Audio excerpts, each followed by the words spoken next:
قابل احترام خواتین و حضرات، آپ کو اس قسم کی باتیں سننے کی عادت نہیں ہے اور مجھے اس کے علاوہ واز کہنے کی عادت ہے۔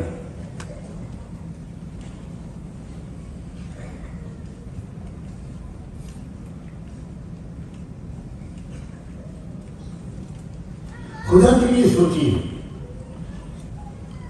آپ یہاں بیٹھ کر اپنے اپنے ملکوں کے حالات کے بارے میں کیا خدمت انجام دے سکتے ہیں، کیا کر سکتے ہیں آپ؟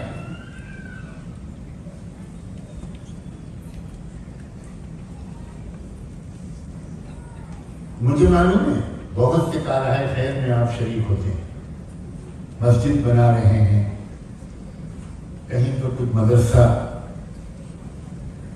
بنوانے میں مدد کر رہے ہیں۔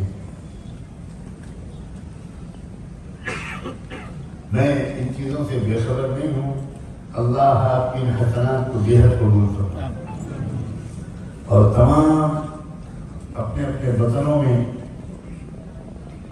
آپ کی خدمات کا زیادہ سے زیادہ نفع اللہ کے بندوں اور بندیوں کو پہنچے۔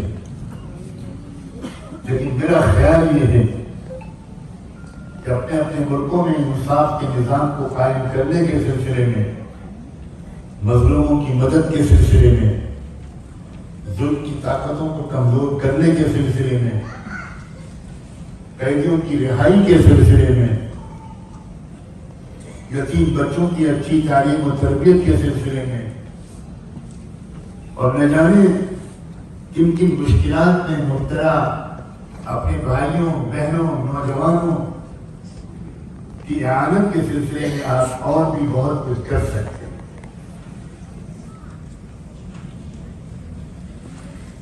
بار بار کا تجربہ ہے کہ وقتی طور پر توجہ دلانے کے نتیجے میں تھوڑی دیر کے لیے بیداری آتی ہے، لیکن وہ بیداری کتنے دیر تک باقی رہتی ہے یہ فیصلہ میں آپ کو چھوڑتا ہوں۔ سب اپنی اپنی زندگی میں مست ہیں۔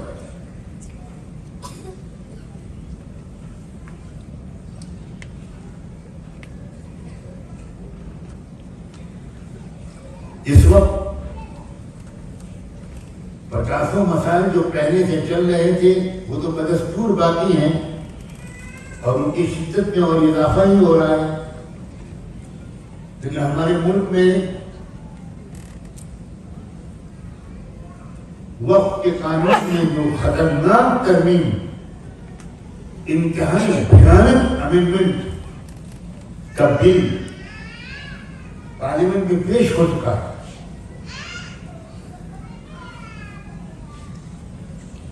مجھے نہیں معلوم آپ میں سے کتنے لوگوں کو اس کی فکر ہے، کتنے لوگوں کو اس کے بارے میں معلومات ہیں۔ ملک کی تاریخ میں اب تک اقلیتوں، سکھوں، بدھسٹوں، مسلمانوں، عیسائیوں، Lingayat, O B C, schedule caste کے لوگ، ٹرائبل لوگ، قبائلی لوگ، ان سب کے مفادات کے خلاف بہت سے بل پیش ہو چکے، بہت سے قانون منظور ہو چکے، لیکن میں اپنی معلومات کی روشنی میں کہتا ہوں 1947 آزادی کے بعد سے بھارت میں اتنا ظالمانہ قانون بنانے کی کبھی کوئی کوشش نہیں کی گئی جتنا ایک وقف امینڈمنٹ بل کے ذریعے سے کی جا رہی ہے۔ مجھے بالکل نہیں معلوم کہ آپ بھی اس سلسلے میں چوکنا ہے کہ نہیں۔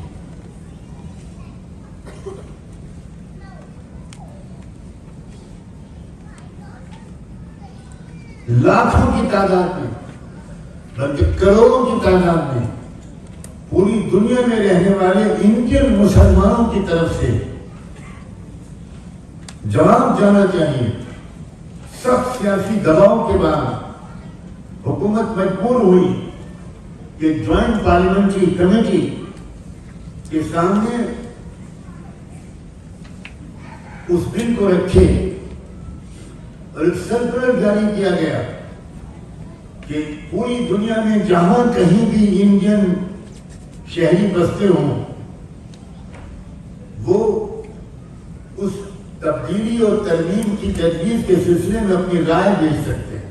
آپ کو حیرت ہوگی پرانے وقف قانون میں 150 ترمیمات اس مجوزہ بل میں رکھے گئے ہیں.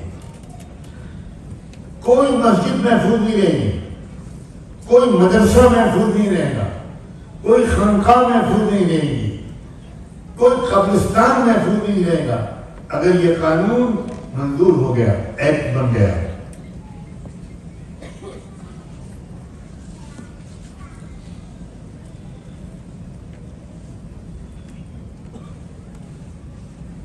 میں خوشگوانی بھی نہیں کر پا رہا ہوں اور بدگمانی سے بھی ڈر لگتا ہے.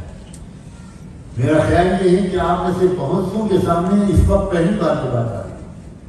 اس کی سنگینی, اس کی اہمیت اور یہ بات کہ آپ یہاں سے بیٹھ کر اس کے بارے میں اپنی رائے دے سکتے ہیں.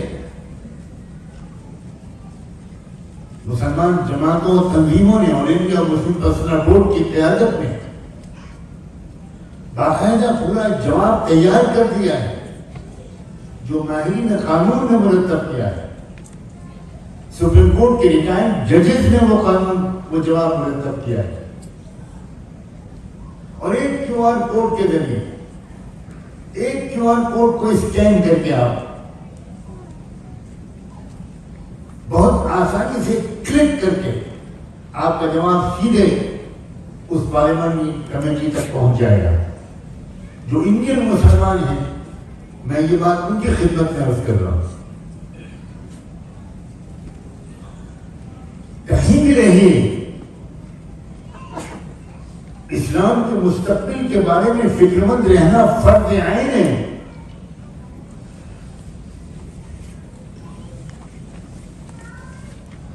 میں نے یہ جو بات کہی تھی کہ جب بھی کہیں ایسے علاقوں میں جانا ہوتا ہے جہاں الحمدللہ چشمے بدھور اللہ نظر بد سے بچائے نسبتاً بہتر حالات میں ہمارے بھائی اور بہنیں فیملیز رہتی ہیں تو خوشی بھی ہوتی ہے.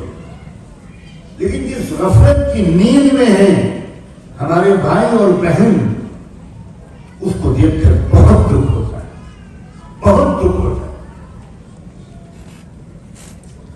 کیا یہ بے وفائی جائز ہے؟ کیا یہ بے تعلقی شرافت کی دلیل ہے؟ آپ اپنے ملک کی مسجدوں کو چھوڑ آئے ہیں کہ بنا لو اس میں مندر, آپ چھوڑ آئے ہیں اپنے قبرستانوں اور اوقاف کو. آج کے مسلمان خود تو کیا وقف کرتے, وہ آبا و اجداد کی وقف کردہ جائیدادوں پر قابض ہیں اور ان کو بیچ رہے ہیں.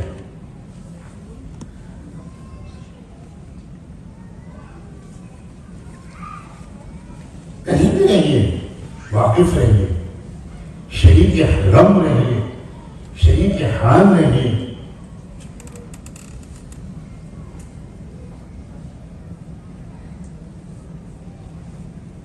مجھے جدے میں ایک ہندو لیڈی ڈاکٹر نے بتایا تھا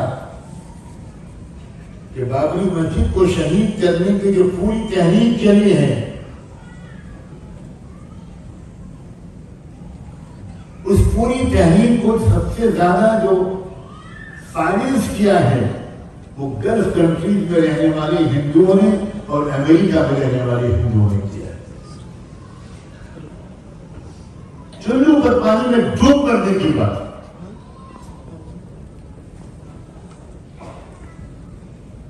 آپ نے عنوان دیا مجھے کہ زمانے حالات کے نئے چیلنجز اور ان کا مقابلہ ہم کیسے کریں. آپ نے خود مجھے چھیڑ دیا اور میں چھیڑتے جب میں میراث شریف پڑھنے کے لیے دنیا آیا, میں جھجوڑنے کے لیے آیا, میں سوئی ہوئی غیرت و حمیت کو جگانے کے لیے آیا, میں ٹوٹتے ہوئے ارادوں کو جوڑنے اور گرتی ہوئی ہمت کو اٹھانے کے لیے آیا, احساس ذمہ داری کو بیدار کرنے کے لیے آیا, اجتماعی شعور کو بیدار کرنے کے لیے آپ کی خدمت میں حاضر ہوا ہوں اور شکر گزار ہوں.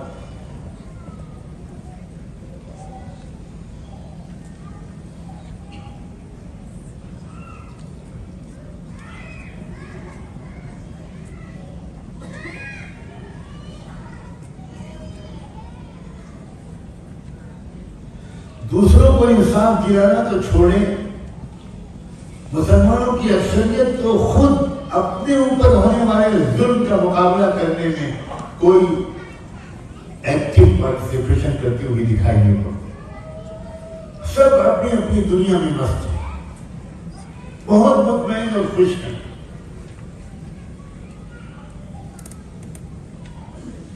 اور یہ بنیادی طور پر اس کے پیچھے ایک بڑی زبردست کمی ہے کہ آخرت کی فکر سے ہم غافل ہیں۔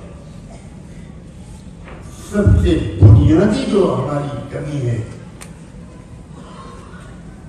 کلا بل تحبون العاجلہ وتذرون الآخرہ، کتنا سنگین مرحلہ پیش آنے والا ہے آخرت میں۔ آخرت کے تذکرے ہمارے گھروں میں نہیں ہوتے۔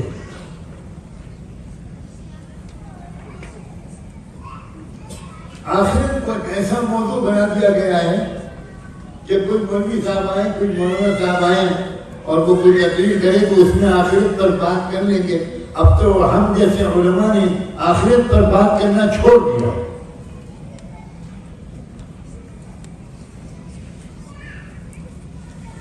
جن لوگوں کو اپنی آخرت کی فکر ہے وہ انفرادی فرائض بھی ادا کرتے ہیں، اجتماعی فرائض بھی ادا کرتے ہیں، اور اللہ سے مغفرت کی امید کے سوا کوئی نبی، کوئی ان کو انعام، شہرت، کوئی کچھ یافت نہیں چاہیے۔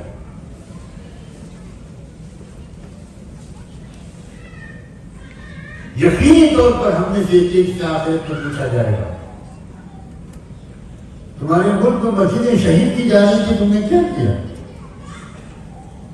تمہارے ملک میں نوجوانوں کو گھیر گھیر کر مارا جا رہا تھا، تم نے کیا کیا؟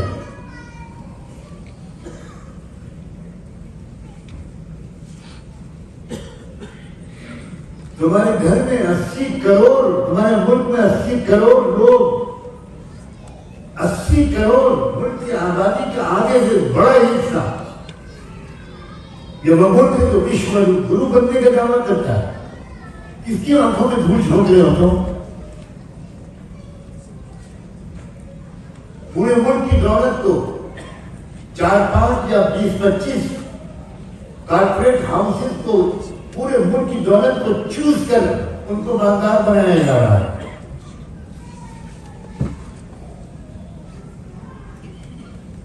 لاکھوں کسان خودکشی کر چکے ہیں، روزانہ 20 سے 25 کسان روزانہ خودکشی کر رہے ہیں۔ کیا ہو رہا ہے؟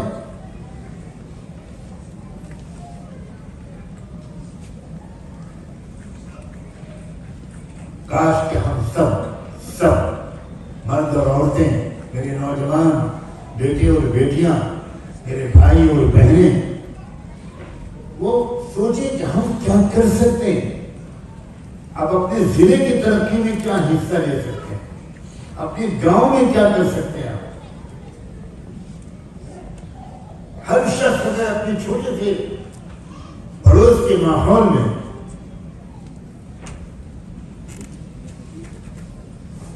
اپنے ہیومن ریسورسز اور فائنینشیل ریسورسز، اپنی صلاحیت اور 4 پیسے اگر وہ خرچ کرنے میں لگ جائے تو واللہ بہت خاموشی کے ساتھ پورے ملک میں بہار لائی جا سکتی ہے۔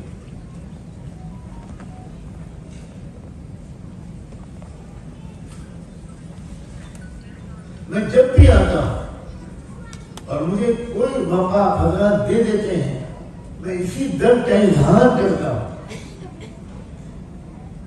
اس خوشگوانی کے ساتھ یقیناً آپ کچھ نہ کچھ کرتے ہیں، لیکن ملک میں کس طرح کیا جائے، ایک تھوڑے سے ریسورسز کے ذریعے سے ہر ایک اپنے گاؤں کی فکر کر لے، ہر ایک اپنے محلے کی فکر کر لے، نفرت کو کم کرنے کی ممکن کوشش کرنے کے لیے ہاتھ تو بڑھائیں۔ ہم رحمت للعالمین کے امتی ہیں۔ اللہ نے کیوں نہیں فرمایا وما ارسلناک الا ہادیا للعالمین؟ وما ارسلناک الا رحمۃ للعالمین.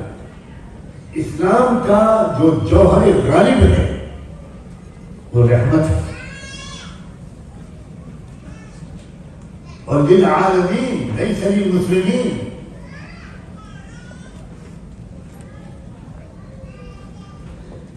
یہ اسلام کی فہم میں کیسے آپ سے گزارش کروں کہ اسلام کی فہم کی طرف واپس آئیے.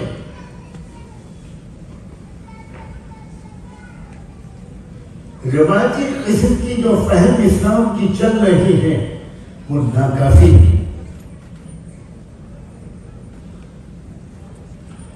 دیکھتے ہی دیکھتے دنیا میں انقلاب آ گیا تھا.